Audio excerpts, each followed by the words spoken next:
সম্প্রতি অবৈধ প্রবাসীদের জন্য একটি সুখবর দিয়েছে। দেশটির সরকার অবৈধভাবে বসবাসকারী বিদেশি শ্রমিকদের জন্য সাধারণ ক্ষমা অ্যামনেস্টি ঘোষণা করেছে।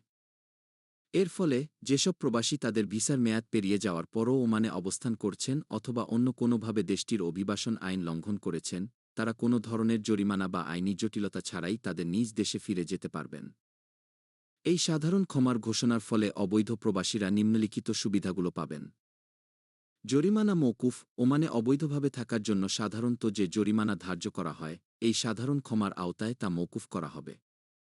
আইনি জটিলতা থেকে মুক্তি। নিজ দেশে ফেরার ক্ষেত্রে তাদের কোনো ধরনের আইনি প্রক্রিয়ার সম্মুখীন হতে হবে না। ভবিষ্যতে ওমানে আসার সুযোগ। সাধারণত যারা অবৈধভাবে থাকেন তাদের ভবিষ্যতে ওমানে প্রবেশে নিষেধাজ্ঞা জারি করা হতে পারে। তবে এই সাধারণ ক্ষমার আওতায় যারা স্বেচ্ছায় দেশে ফিরে যাবেন, তাদের ভবিষ্যতে ওমানে আসার সুযোগ থাকতে পারে সরকারের নীতি অনুযায়ী। ওমানের এই পদক্ষেপ অবৈধ প্রবাসীদের জন্য একটি বিশাল সুযোগ। যারা দীর্ঘদিন ধরে সেখানে আইনি জটিলতায় ভুগছিলেন, তারা এখন নিরাপদে এবং সম্মানজনকভাবে তাদের দেশে ফিরতে পারবেন। এই সুযোগটি গ্রহণ করে প্রবাসীদের উচিত দ্রুত তাদের নিজ দেশে ফেরার প্রক্রিয়া শুরু করা। এই বিষয়ে আরও বিস্তারিত তথ্য ওমানের শ্রম মন্ত্রণালয় এবং অভিবাসন কর্তৃপক্ষের ওয়েবসাইটে অথবা দূতাবাসের মাধ্যমে জানা যেতে পারে।